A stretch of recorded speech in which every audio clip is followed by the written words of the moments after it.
live, and let's go. So we're going to start the show.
Sorry. Technical problem. It's in the wrong place. That's why. Okay, it's live in the wrong place, but that's okay. I switched to Concho Cam. It's supposed to be this one.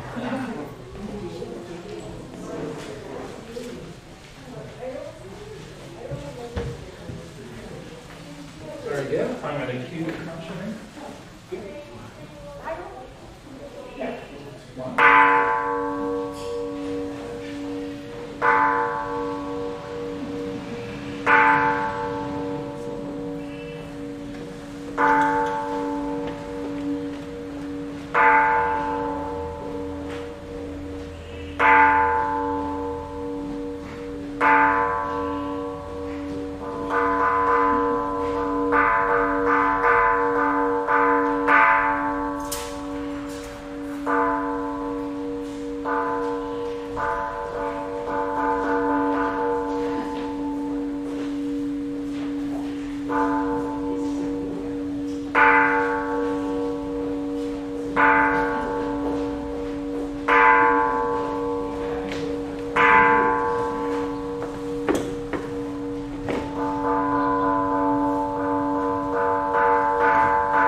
Good morning. My name is Jamie and I will be your MC for this morning. Welcome to Hongwanji Buddhist Temple's first Sunday Dharma family service. Mahalos to Marin for ringing the concho temple bell this morning. On the first Sunday of each month, we encourage the entire family to join us in person at the temple or via live stream on Facebook, YouTube, and the temple webpage. We are launching a new multi-generational service format today and hope you like it. Please feel free to tell us what you think. Let's begin by singing Barkley the dog's favorite Gatha, Buddha Loves You. Everyone please stand and get ready to sing and move. Barkley, over to you. Okay, let's see how it goes.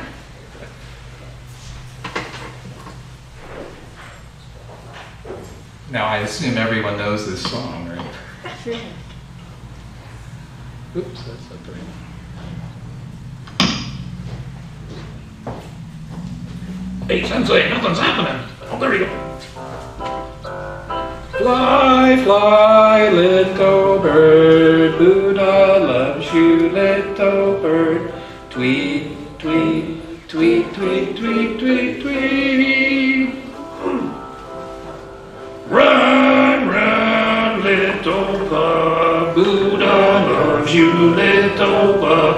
Bow, wow, wow, wow, wow, wow, wow. Don't cry, pussycat, Buddha loves you, pussycat. Meow, meow, meow, meow, meow, meow, meow. Okay, the best one.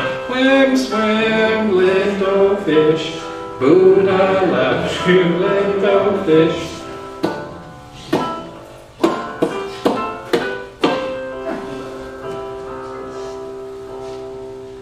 Okay, that wasn't so bad, Sensei. Thank you. Okay, so now we're going to read the Golden Chain of Love together. Actually, everyone, you could be seated. Thank you.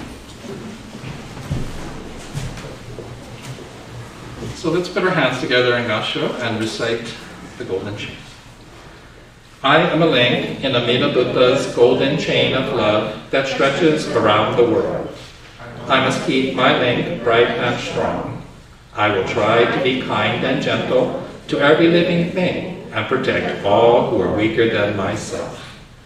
I will try to think pure and beautiful thoughts, to say pure and beautiful words, and to do pure and beautiful deeds, knowing that on what I do now depends not only my happiness or unhappiness, but also that of others. May every link in Amida's golden chain of love be bright and strong, and may we all attain perfect peace. Namo Amida Butsu, Namo Amida Butsu, Namo.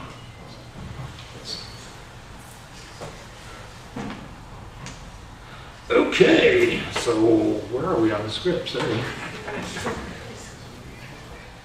That's right. Okay, so live from Makawao, it's Children's Dharma Story Time, starring Barkley the dog, Lucy the ladybug, Green Snoopy, and Kermit the Gosho frog. Wee-haw! Let's sing Buddha Loves You. Well, Sensei, we just already did that one. Okay, and let's read the Golden. Oh, we already did that one too. Birthdays. Okay, hey kids. Sensei needs some help. We're going to have to get you guys involved in the show next time. Okay. Where are we? Birthdays, birthdays, birthdays. So, on the first Sunday of every month, we celebrate birthdays, which hopefully, there's a slide in there. No! Happy birthday, there we go. I thought I had a list of names. Oh, do you have it? Sorry, there it is, this one. Okay, so we have a secret source of information, and here's some of our birthdays. Thank you very much to Auntie Mimi for setting up birthday candles. If you're on the magic list of names, please come up to the front. And if we missed your name, please come up to the front. And if you just want a cupcake, just come up to the front anyway. Carol, Donald, Illinois, Sharon Higuchi, where's Sharon? She's down there. Betty Hirosa, Stephanie Burdick, Lindsay, and Kenneth. Cool. Gail Nakamae, Cole Nishikawa, Elnaz Tamai, Tori Higuchi, there's Tori. Joanne Tanaka, Dr. Carlos Higuchi, and Jenny Karimoto, and Alyssa Nishikawa. I'm pretty sure that's not the full list, but we're close enough. Oh boy. Okay, well, just make sure you don't set yourself on fire, okay? Hey, wait. Okay, mothers and fathers, your kids are going to have lots of sugar this morning, so watch out. Yesterday? Anybody else? Extra birthday? Come on. Come on, Benji. Ah, Benji, it's your birthday? Okay. With me? Okay. Come on. Come on. We have That's totally cool. extra. Yeah, you'll learn quickly. You can just pretend. How about the it's grown up? okay. Shannon, if they stand closer to the podium, they'll be on camera. Okay, come. Okay. Come by the podium. Camera's right there. Come by the podium. That is Lindsay.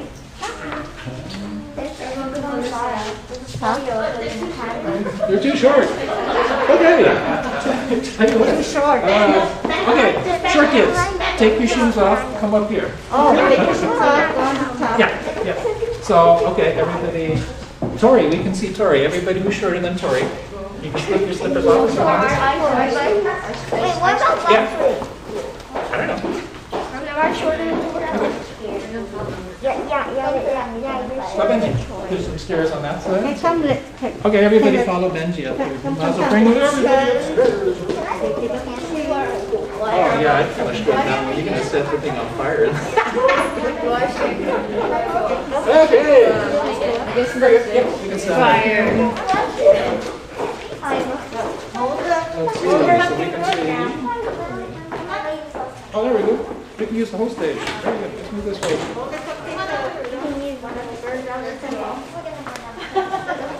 Okay, very good. And we're using this camera this time. You see the red light? Yeah. Okay. So everyone look straight into the camera. Excuse me.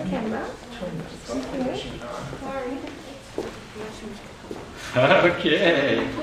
Next time we have to realize the framing's a little hard, but there we go. No adults? You guys are chickens. Come on.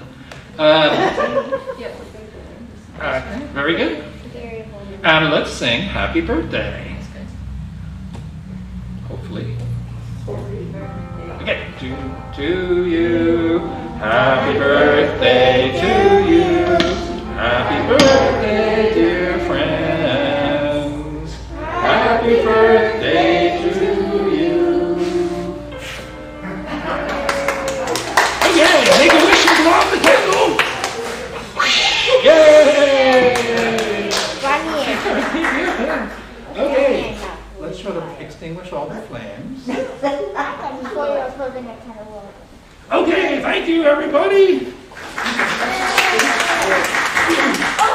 I'll stay back. Just be careful. That one slips a little bit sometimes. Very good. Thank you, guys. That's okay. Hey, Sensei, not bad. You didn't set any of the kids on fire. That's pretty good. Okay. Whew, wait. We're going to have to rethink the script here a little bit, something. Where are we? That's right, now. It's Children's Dharma Story Time, hopefully. And let's see, where are we? There we go. Children's Dharma Story Time is brought to you by so many sponsors, including the people you see here. So thank you very much to our sponsors. Main camera, very good. And if you'd like to donate and become a sponsor of the Children's Dharma Story Time, you can scan this QR code and you'll be taken to our website. We can make a donation. Because today's story is Silve by Lupita Nyong'o and illustrated by Vashti Harrison. Okay, let's go to full screen on the slides. And pull the inset slide out. It's on the bottom part. There we go. Excellent. Silve, or Silve, by Lupita Nyong'o, illustrated by Vashti Harrison.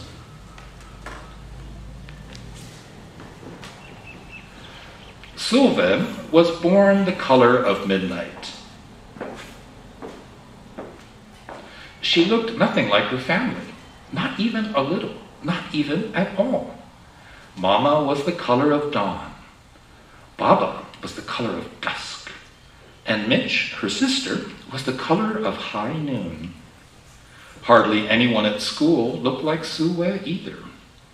People gave her sister, Mitch, pet names like Sunshine and Ray and Beauty. People gave Sue names like Blackie, Darky, and Night. Sue felt hurt every time. So she hid away while her sister made lots of friends. Sue dreamed of being the same color as her sister. She wanted real friends too. So she got the biggest eraser she could find and tried to rub off a layer or two of her darkness. That hurt. She crept into Mama's room and helped herself to her makeup. Oh no, she would hear about this from Mama. Sue decided to work from the inside out and ate only the lightest, brightest foods. With a stomach ache, she went to bed early and turned to God for a miracle. Dear Lord, why do I look like midnight when my mother looks like dawn? Please make me as fair as the parents I'm from. I want to be beautiful, not just pretend. I want to have daylight. I want to have friends. If you hear me, my Lord, and would like to comply, may I wake up as bright as the sun in the sky. Amen. When Mama came to wake her for school the next morning, Sue rose to find not a trace of daylight in her midnight skin. Sue told Mama everything. Mama asked, "What is your name?" "Sue," she muttered. "And what does that mean?" "Star," Sue whispered. "Brightness is not in your skin, my love. Brightness is just who you are. As for beauty," Mama said, rubbing Sue's stomach the way she always did to comfort her, "you are beautiful." Sue sighed. "Well, you are beautiful to me, but you can't rely on what you look like to make you feel beautiful, my sweet. Real beauty comes from your mind and your heart. It begins with how you see yourself, not how others see you. Now get up and out you go." How could she, as dark as she was, have brightness in her? How could she have beauty when no one but her mother seemed to see it? How could she be a star? That night, a shooting star appeared at Sue's window. "The night sent me," the star said. "Come with me." Sue hopped onto the star and off they went. "Long ago, at the beginning of time," said the star, "there was night and day, and they were sisters. They loved each other very much, but people didn't treat the sisters the same. People gave Day pet names like Lovely, Nice, and Pretty. People gave Night names like Scary and Bad and Ugly. She felt hurt every time. Well, Night got fed up and walked right off the earth. Day stayed behind and enjoyed making everybody happy in the sun. But then, Day grew too long. Day began to really miss her sister, and so did everybody else. There had to be a way to get her back. Day set off to find Night. And she did. "I miss you," said Day. "I miss you too," said Night. "But you don't know what it's like to be treated badly for being dark." "You're right, I don't," Day replied. But what I do know is that we need you just the way you are. Come and see. Night returned, and the people rejoiced. We need the darkest night to get the deepest rest. We need you so that we can grow and dream and keep our secrets to ourselves. The stars chimed in. Brightness isn't just for daylight. Light comes in all colors. And some light can only be seen in the dark. While day had a golden glow, with night everything had a silver sheen, elegant and fine. Day told her sister, when you are darkest is when you are the most beautiful. It's when you are the most you. Could it be that night did not need to change? Not even a little? Not even at all?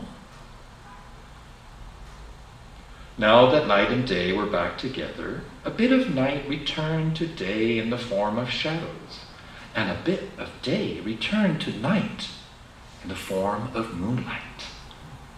They were inseparable from that moment on, and decided to celebrate the brightness in each other, whether people chose to see it or not. You see, the star explained, we need them both on their sunniest day and their darkest night, and every shade in between. Together they make the world we know, light and dark, strong and beautiful. So then, rose the next morning beaming. There would be no hiding anymore. She belonged out in the world, dark and beautiful, bright and strong. And if she ever needed a reminder of her brightness, she could look up at the sky on the darkest night to see for herself. So then felt beautiful inside and out. The end. And the book continues with a note from the author which explains the background of the story, as well as a very long list of acknowledgments, which I won't read in the interests of time, and a photograph of the author.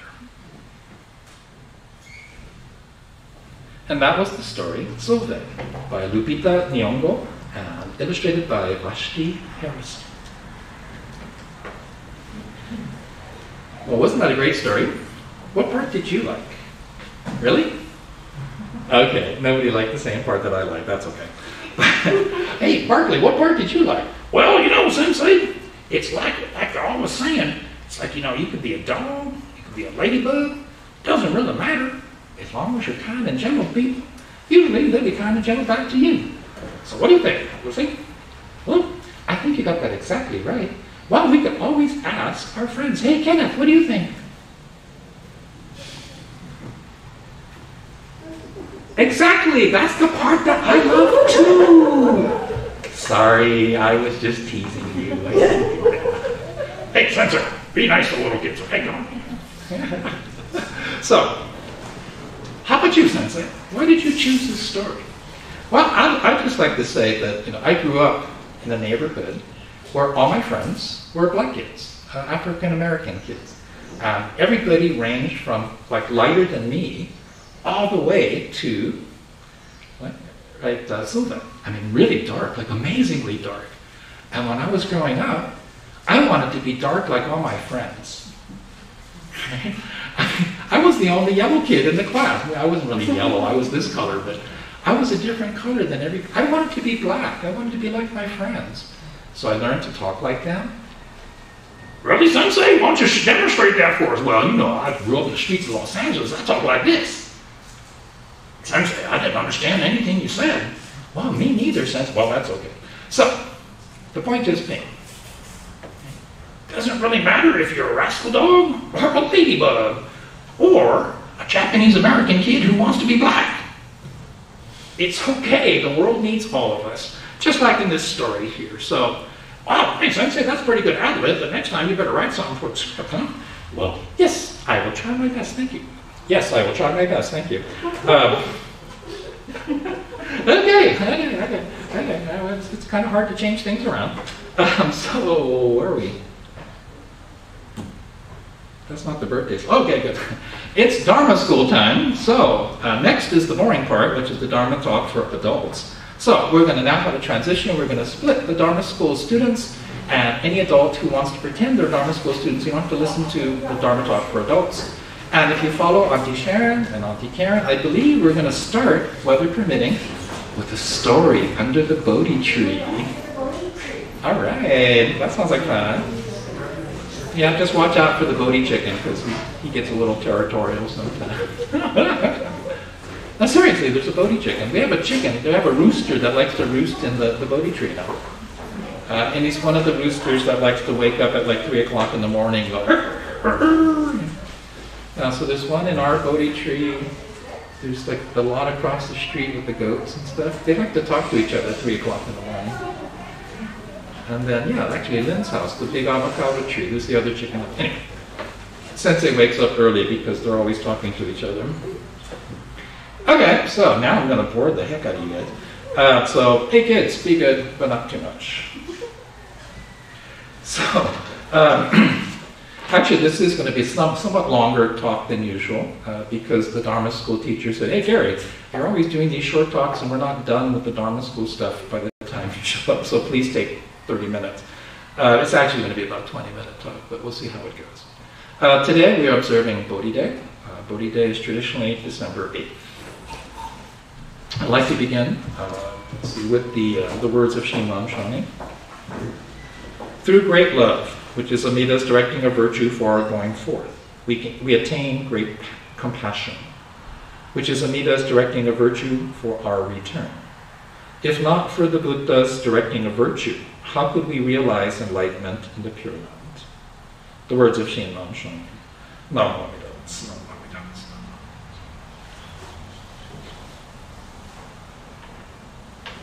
So when we look at so the 8th day of December is celebrated in Hongwanji tradition as Jodo-e, or Bodhi Day, the Day of Enlightenment, when Gautama Siddhartha became the Buddha, the awakened one. Let's see, about more than 2,500 years ago in India. So we refer to this Buddha by a lot of names. The historical Buddha, if we actually say the Buddha, it refers to Gautama Buddha. Scholars prefer to address Gautama Buddha, the historical Buddha, as Gautama Buddha. In Japanese, we say Shakyamuni Buddha, and in Hawaii, people say Shaka Buddha. So today, let's talk about how Prince Siddhartha's journey, which you've probably heard multiple times, his journey to awakening as the Buddha, Shakyamuni, and how this story is related directly to our lives today. So from historical evidence, we know that Shakyamuni Buddha was a human being who lived in India more than 2,500 years ago.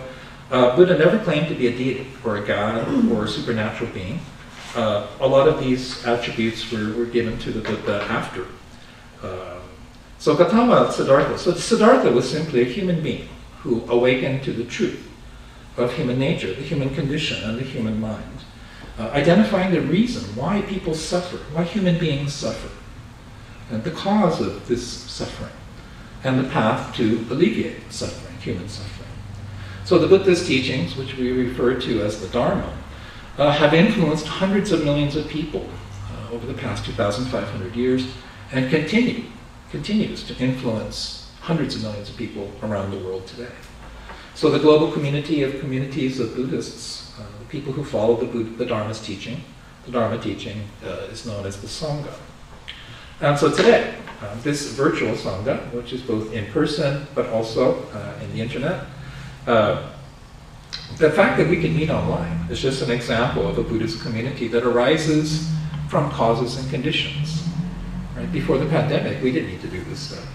But now, even as we're hopefully coming out of the pandemic, if we don't continue live streaming, then we'll miss out on a whole audience that's out there across the ocean. So the Buddha, the Dharma, the Sangha are known collectively as the three treasures or the three jewels. Buddhism simply is the study of the life of the Buddha, the understanding of the Dharma teachings of the Buddha, and the practice of the Buddhist way of life, together as part of a Sangha community. And so today, let's explore the question, right, what can we learn from the life of Shakyamuni Buddha? So, once upon a time, there was a great kingdom that was ruled by the Shaka clan.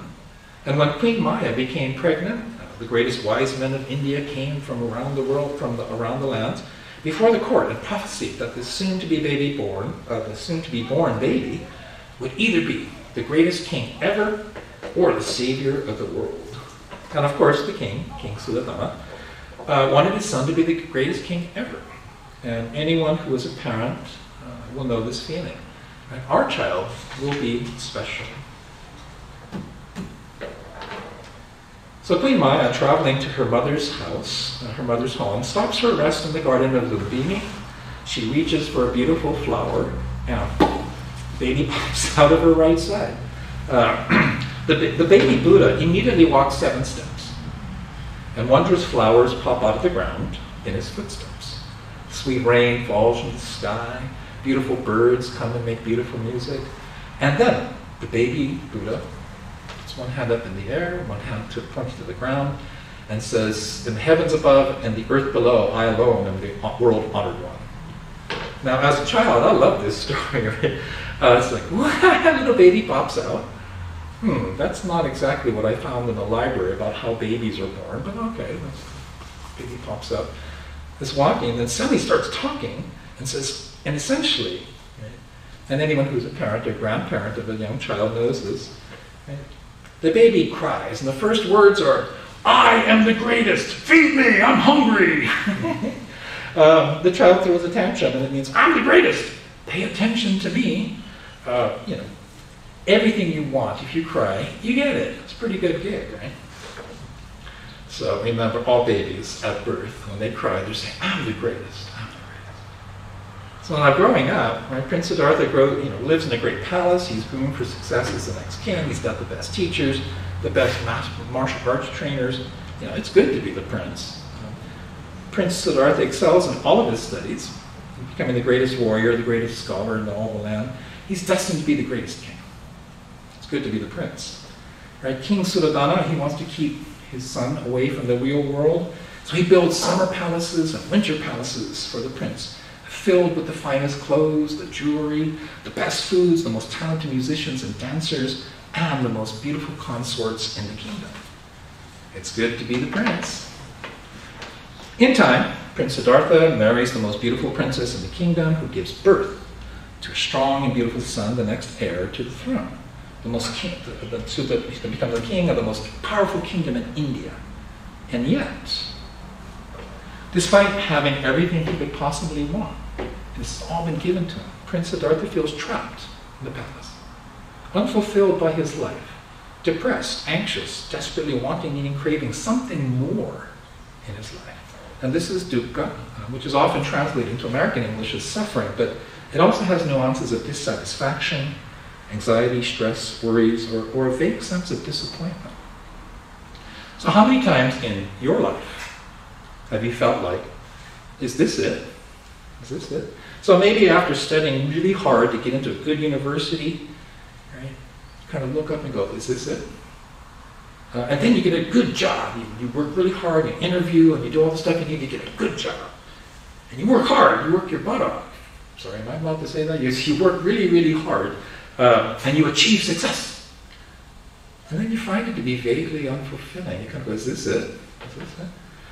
Or maybe it's working hard for 30 or 40 years and saving money, investing in a 401k and an IRA and a Roth IRA and all this. And finally, I'm retired. But then you discover the golden years are not quite what you expected it to be.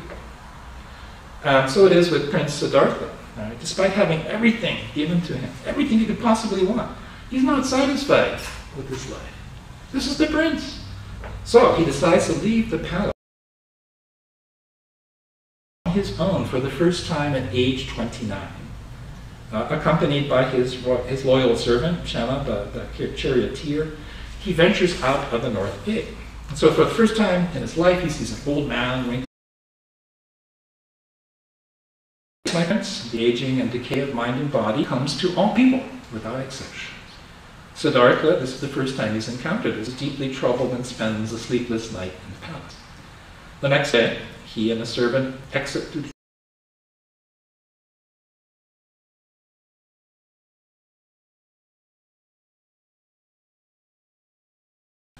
What is this? What is wrong with this person? What is wrong with this woman?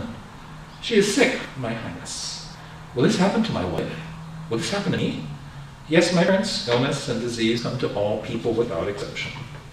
Again, Siddhartha is troubled by this encounter with reality, and he spends a sleepless night in the palace in deep thought.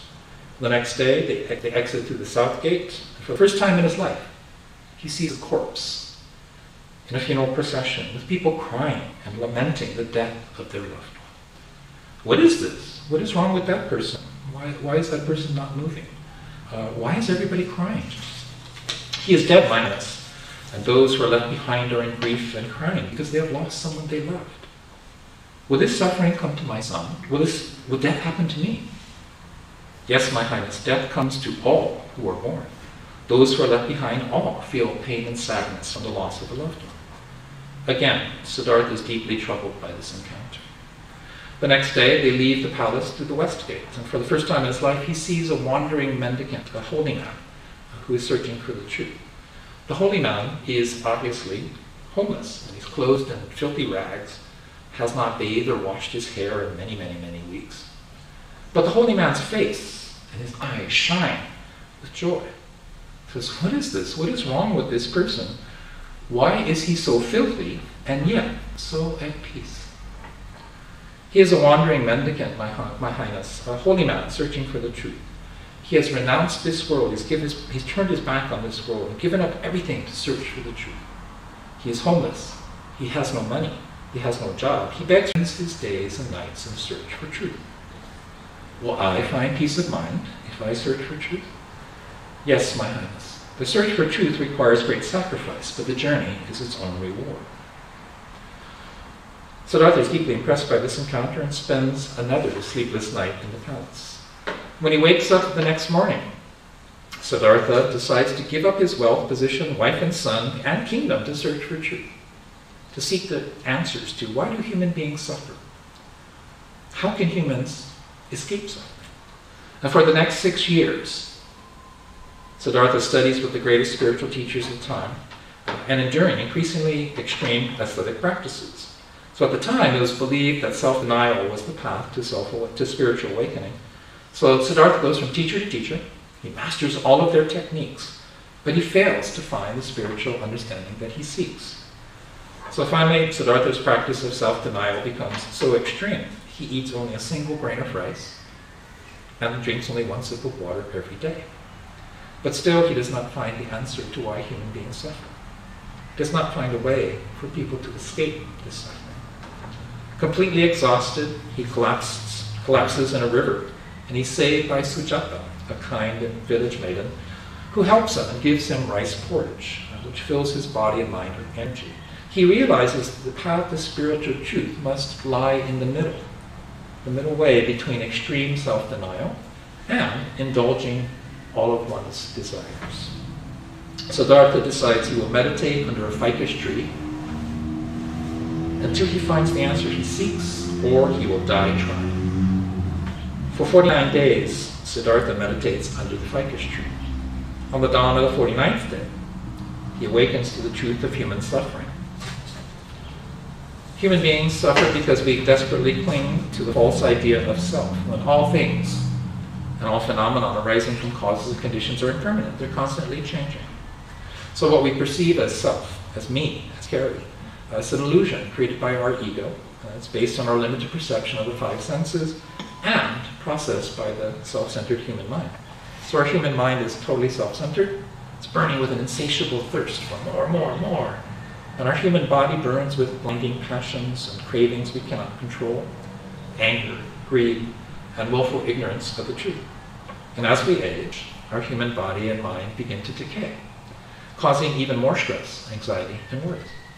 So awakening to the truth of impermanence and the truth of non-self, Siddhartha extinguishes the flame of insatiable desire, achieving nirvana, which means the extinguishing of desire, and realizing enlightenment, awakening to reality as it is. He has become the awakened one, the Buddha. So he's age 35. And for the next 45 years, he teaches the Dharma, the truth, and the path. And then the Buddha dies at age 80. Because Gautama Buddha was born human. He arose from causes and conditions. He too is subject to the truth of impermanence. The truth of impermanence applies to any human who awakens to reality as it is and becomes Buddha. So when the Buddha dies, the Buddha's teachings continue to touch tens of thousands of people who become disciples of the Buddha, followers of the Dharma teaching, and practitioners of the Buddhist way of life, and this forms the global community of Buddhas, the Sangha. So, to summarize, Shakyamuni Buddha, Siddhartha Gautama, was a man, was a human being who through extraordinary effort was able to conquer his ego self, awaken to truth, reality as it is, and thus became the Buddha, the awakened one. Now, what does this all mean from a Shin Buddhist perspective? If you're a Hongwanji person, this is Amida Buddha, this is not Shakyamuni Buddha. So, Particularly as a kid, I always wondered about that. We talk about Shakyamuni Buddha, we celebrate his birthday and enlightenment and death, but we always say hello to Amida Buddha. So it's a little confusing. But let's try an experiment. Right? Raise your hand if you are a Buddha right now. Well, that's not me. Raise your hand if you aspire to becoming Buddha in this life, in this body. No hands up.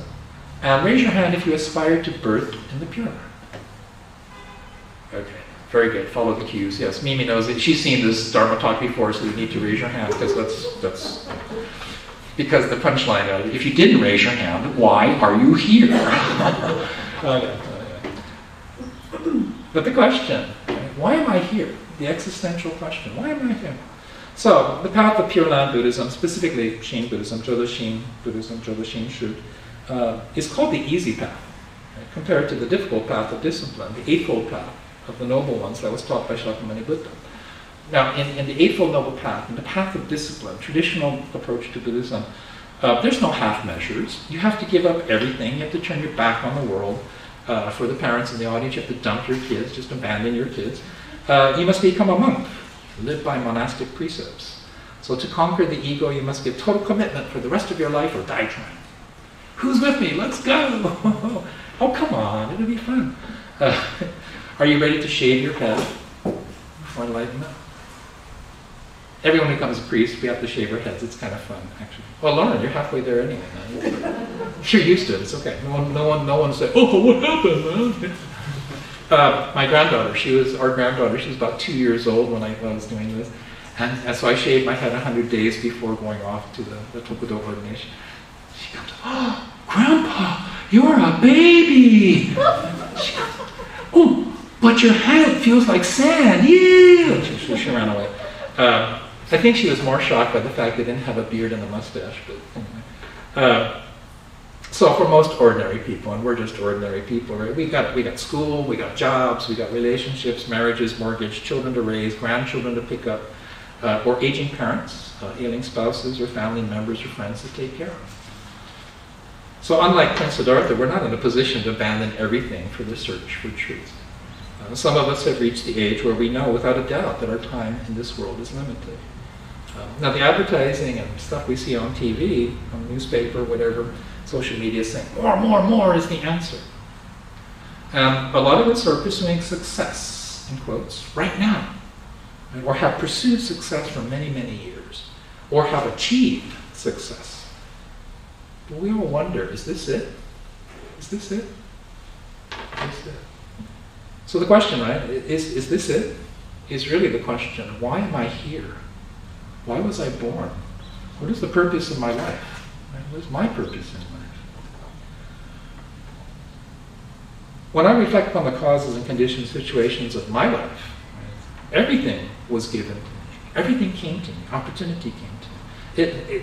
Causes and conditions led me to become an executive in Tokyo and Beijing and Shanghai. The son of a gardener from Los Angeles. And then to becoming a Buddhist priest and temple minister on Maui in my late 50s and early 60s. So when I was born in this world, my crying voice proclaimed, "I am here, I am the world honored one." And I was Prince Siddhartha growing up in the palace. And I worked hard to fulfill my mom and dad's dreams for me. But then I wondered, is this it? Is this it? I was the prince who became a success and got everything I ever wanted, and then wondered, is this it? Gee, I mean, I have a big salary, we live in a big house, I have a position in the company, and I'm in my 30s. This is supposed to be pretty good. I'm a success. But is this it? Is this it? I was the guy who married the beautiful princess, the most beautiful woman in all of the land, who gave me a beautiful son. And many times I wondered, is this it? Is this it? I was, of course, an idiot. I was karma's fool. Right? I had everything given to me, and yet I still wanted more. I still wanted more. Or I wasn't satisfied. Maybe I couldn't think of anything else I wanted. I just knew is this it? Is this all? So in the Hongwanji tradition, Shin Buddhism is taught that Shakyamuni Buddha appears in this world 2,500 years ago solely to teach ordinary people, especially the dumb ones like me, that Amida's compassion and wisdom is always calling to us, endlessly offering us the path of Nembutsu, assuring our birth in the Pure Land, and guaranteeing us the opportunity for supreme enlightenment, guaranteeing us that we could become one with Amida and return to this world of human confusion and delusion to guide other people to their birth in the Pure Land, to save all people without discrimination or judgment. We don't have to shave our heads, we don't have to give up anything, we don't have to change ourselves in any way. You don't have to be wealthy, educated, or powerful. Amida's compassion is working in our lives right here, right now, precisely because we are ordinary people, just utterly human, right? Despite what my ego wants to believe. All we have to do is truly hear the calling voice of Amida Buddha, Namo Amida Butsu, saying, take refuge in compassion and wisdom. All we have to do is hear that calling voice and say, Namo Amida Butsu, I take refuge in compassion and wisdom. All we have to do is simply be who we are, just as we are, and gratefully accept life as it comes, just as it is. And so when we are brought to realize this change of heart, the mind of non-discrimination, the heart of compassion, our Buddha nature is realized, and our aspiration for birth in the Pure Land is awakened in us. So our evil karma, our impure thoughts, our words and actions, our anger, greed, stupidity are washed away. And we become one in the taste with the ocean of boundless wisdom and infinite compassion. So the story of Shakyamuni Buddha's, Prince Siddhartha's journey to awakening, the teachings of Shakyamuni Buddha, and the teachings of Shinran Shonin are specifically and precisely for us, just as we are. Because it's really easy to fall into the traps set by our ego self. My success is due to me, my self-effort, it's me. All those failures was somebody else's fault. And this is the human condition. We're just absolutely convinced it's about me. But the Buddha Dharma, the reality of our life, is all leading to our realization it's not about me. So if you take a moment to pause and say, oh, life is not about me. Come on. And once you truly understand that, then it becomes, life is not about me. And you begin to live your life in a different way, because you become truly humble when you realize just how stupid we've been. And we continue to be in this unrepeatable life only because we are human. Right? We become truly compassionate because we finally understand that we are embraced by great compassion and great wisdom. Namo Amida Butsu, right here, right now in this unrepeatable life, because we're only human. So we become enabled to truly live life just as it is, with strength and serenity, just as we are, because we are only human. So we become grateful. When we awaken to the truth that Shakyamuni, the story of Shakyamuni Buddha on Bodhi Day, the story of Bodhi Day is our story of awakening. So the Buddha revealed the truth. Amida Buddha's calling voice is calling for us, just as we are. Revealed the truth. Amida's great heart of compassion and mind of non-discrimination is our heart, mind of great compassion and non-discrimination. So in the words of Shinran Shonin's great teacher, Honen Shonin, just say the Nembutsu and be saved by Amida. Nothing else is involved. So having received the gift of faith of Shinjin, the working of Amida's great love and great compassion, we say the Nembutsu in gratitude for the working of Amida's vow to save all in our unrepeatable life. And so today, on Bodhi Day and every day, let's reflect upon the story of Prince Siddhartha's journey to awakening, and let us diligently study and practice the teachings of the Buddha Dharma and aspire to alleviate suffering for all beings. Let's truly live the teaching of Shinran in every moment of every day, and mindfully say Namo Amida Butsu in joy and gratitude for the gift of this unrepeatable life, and appreciation for the kind and gentle people in our lives, and for this Sangha temple community, and this online community of fellow travelers on the path of the Nimbus. So mahalo for listening this morning, and may your day be filled with aloha. Namo.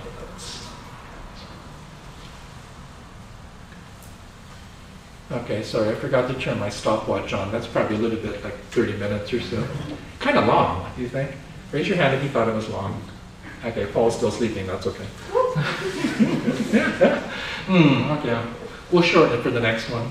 Okay, so what was on this? Let's see. So, thank you very much for listening. And so now we're going to move to a short meditation, gratitude meditation, and then we'll just close with singing of Ondoksan and Nembutsu. And I was going to suggest everyone could sing sitting down. That's okay, you don't need to stand. Okay, and then we have a couple announcements. I'm actually.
Through great love, which is Amida's directing of virtue for our going forth, we gain great compassion, which is Amida's directing of virtue for our return.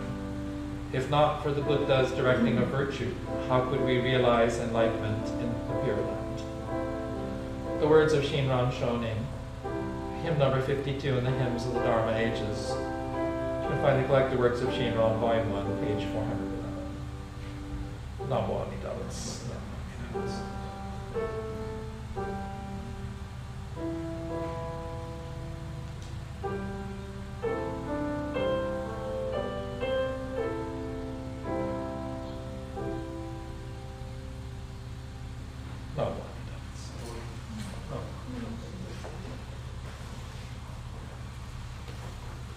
Let's sit together quietly for a few moments. So just relax and get comfortable. If you're able, sit forward in your seat and place both feet flat on the ground. Now sit up straight and align your head, neck, shoulders, and back in a straight line that goes down to the floor. Place your hands comfortably in your lap. Now close your eyes halfway so that you're looking both outwardly and inwardly. And just breathe. Breathe in and breathe out.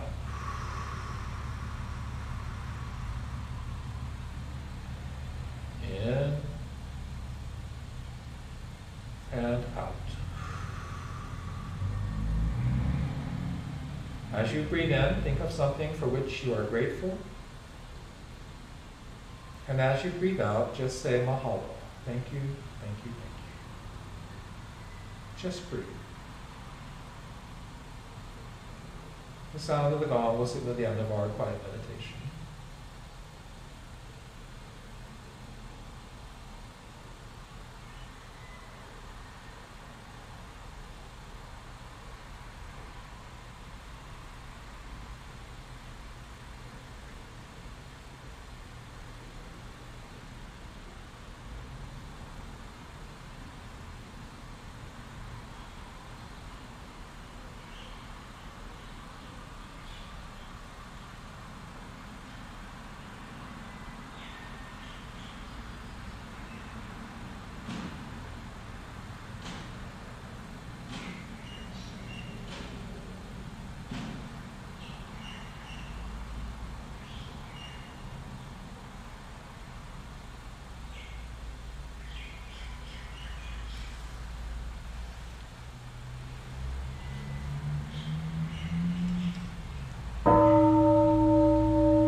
We just have a couple of announcements. I know Mimi has one that is going to be live, so.